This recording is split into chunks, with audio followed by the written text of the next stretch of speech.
सभा पार पडलेली आहे. या सभेमध्ये विविध विषय या ठिकाणी चर्चेले जसा नगर रचनाचा विषय असेल त्याचप्रमाणे गाड्या स्थानकाचा मुद्दा पण आज चर्चेत आलेला आहे. जळगाव शहरातील विविध मूलभूत समस्यांबाबत या ठिकाणी चर्चा झाली. काय सांगा? आज स्थायी समितीची सभा होती. त्याच्यामध्ये विविध विषय होते. त्याच्यामध्ये आर्थिक विषयाच्या संदर्भामध्ये अहवाल घेण्यात आला. ज्यामध्ये जे महत्वाचे विषय जे होते सन्मान्य सदस्यांनी जो मांडला त्यामध्ये नितीन भाऊ असतील, दीपक भाऊ असतील, अरुण भाऊ देशमुख असतील, जवळपास सगळ्यांनी विषय मांडले. त्याच्यामध्ये गाड्यांचा प्रश्न जो होता तो आज चर्चेला आला आणि त्या अनुषंगाने गाड्यांच्या संदर्भामध्ये जो चर्चेसाठी त्याचा अंतिम निर्णय घेण्यासाठी राज्याचे मंत्री आदरणीय गिरीश भाऊ असतील, पालकमंत्री महोदय असतील गुलाब भाऊ आणि आपल्या जळगाव शहराचे आमदार राजमामा यांच्या माध्यमाने शासन स्तरावर पाठपुरावा करण्यासाठी स्थायी समितीचे सर्व सदस्य त्या ठिकाणी पाठपुरावा करतील असं आज ठरवण्यात आलं. कारण जळगाव शहराचा एक आत्मा म्हणून तो गाड्या आणि गाड्या धारकांचा जो भाड्यांचा जो विषय प्रलंबित आहे त्या संदर्भामध्ये आत्ता वेळ अशी आली की त्याला अंतिम स्वरूप देण्याची वेळ आली, जेणेकरून नागरिकांचे रोज समस्यांच्या बाबतीत निवेदनं प्राप्त होतात, मोर्चे प्राप्त होतात आणि एक मोठा विषय तो आपला मार्गी जर लागला तर जळगाव शहराच्या रस्त्यांचा असेल, मूलभूत सुविधांचा विषय तो मार्गी लागण्याचा पूर्ण संभव आहे. सत्ताधारी आणि विरोधक यांच्यामध्ये या ठिकाणी गाड्यांच्या मुद्द्यावरून आरोप प्रत्यारोप घालण्यात आलेले आहे. वारंवार या ठिकाणी व्यापाऱ्यांना आश्वासनं दिली जातात, मात्र कुठल्याही प्रकारचं या ठिकाणी ठोस भूमिका होत नाही असंही या ठिकाणी जे विरोधक आहे इब्राहिम पटेल यांनी मुद्दा उपस्थित करताना म्हटलेला आहे. मात्र या ठिकाणी आपली काय भूमिका असणार आहे या संदर्भात? नाही, याच्यामध्ये सत्ताधारी असो विरोधक असो जळगाव शहराच्या विकासासाठी सर्वांनी एकत्र येणं गरजेचं आहे.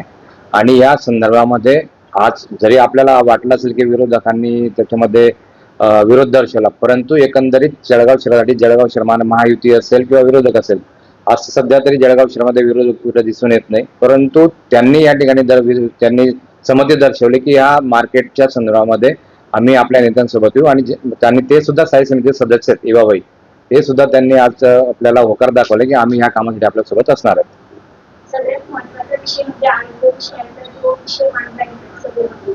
त्याबद्दल आपण काय भूमिका असणार? डेंग्यू मलेरिया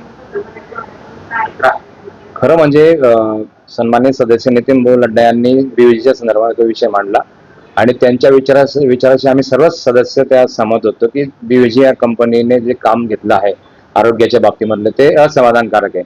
या बाबतीमध्ये प्रशासनाने त्यांना वारंवार दंड लावलेला आहे, नोटीस दिलेले आहेत, परंतु एवढं केल्यानंतरही त्यामध्ये असं ठरलं की नुसता दंड लावून हा त्यावरचा उपाय नाही, त्याच्यावर एक अंतिम काहीतरी एक निर्णय झाला पाहिजे. आणि जळगाव शहराच्या या आरोग्याचा जो विषय आहे ज्यामध्ये कचरा उचलणं असेल, विविध जे त्याच्या अंदर चालणारे जे प्रोजेक्ट आहेत त्याच्या बाबतीमध्ये आपण तो निर्णय अंतिम घेतला पाहिजे. त्या अनुषंगाने आज प्रशासनाला मी सूचना केल्या की त्यांना अंतिम नोटीस देण्यात यावी आणि त्याच्यानंतर महासभेच्या याच्या पटलावर तो विषय ठेवणार की अंतिम जो धोरण आहे ते ठरवण्यात यावं. आणि जर अंतिम याच्यामध्ये जरी बीव्हीजीने आपलं काम सुधारण्याचा प्रयत्न केला नाही तर त्यांना आपण ब्लॅकलिस्ट करण्याचा आपण त्यांना पुढच्या सभेमध्ये निर्देश देऊ.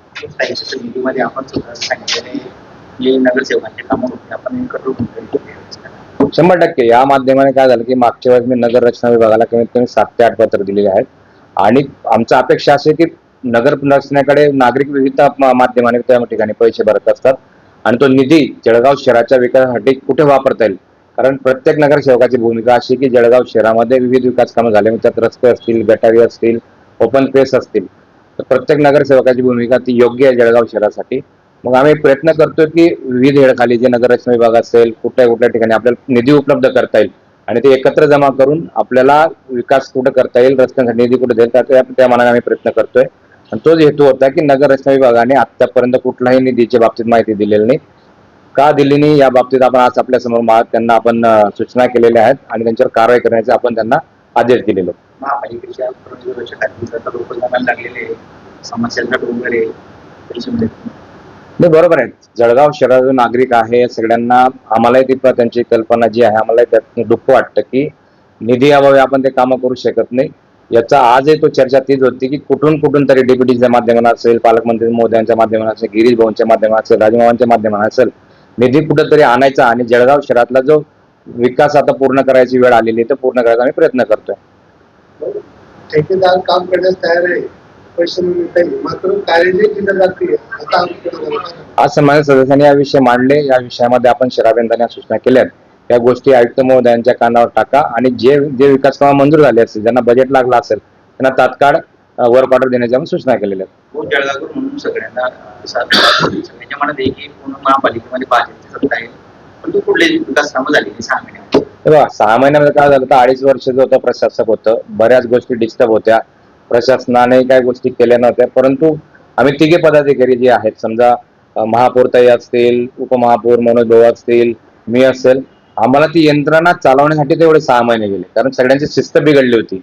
प्रशासना बाबतीमध्ये बऱ्याच काही अनियमितता होत्या आणि ते आता अनियमितता पूर्ण करता करता आज ती वेळ आली की आज जो सदस्यांनी जो विषय मांडला की विकास कामं आता तरी झाले पाहिजे, त्या संदर्भात आपण ते विकास कामांची सुरुवात करण्यासाठी प्रशासनाला आज आदेश केलेले आहेत. डॉक्टर साहेब एक विषय असा आहे की 10 दिवसापासून जो मोकाट पिंडाचं परिवर्तन विषय आहे त्या ठिकाणी 10 दिवसापासून जो कोणी त्या ठिकाणी थांबवण्यात आली आहे ते आदेश देखील या ठिकाणी कंत्राटदार याला देण्यात आले तर अद्यापही त्याने या संदर्भात ते आपण पहिल्या दिवसापासून जेव्हापासून आम्ही सन्मानित सदस्यांनी नगरसेवक म्हणून चार्ज घेतला तेव्हा पहिल्या दिवसापासून आम्ही प्रत्येक सन्मानित सदस्य महासभेमध्ये ह्या कुत्र्यांच्या बाबतीमध्ये प्रश्न उपस्थित करतोय. मागील काळात काय काय झाले या बाबतीत आपणही त्या परिचित आहात. परंतु आता कुत्र्यांचा जो प्रश्न आहे त्यांनी जो अनियमितता केली होती त्या उत्कर्ष ग्लोबल फाउंडेशनने, त्या कंपनीने जी अनियमितता केली होती त्याच्यामध्ये बऱ्याच नागरिकांना त्रासही झाला, काही बालकांना त्यांना मृत्यूही आला.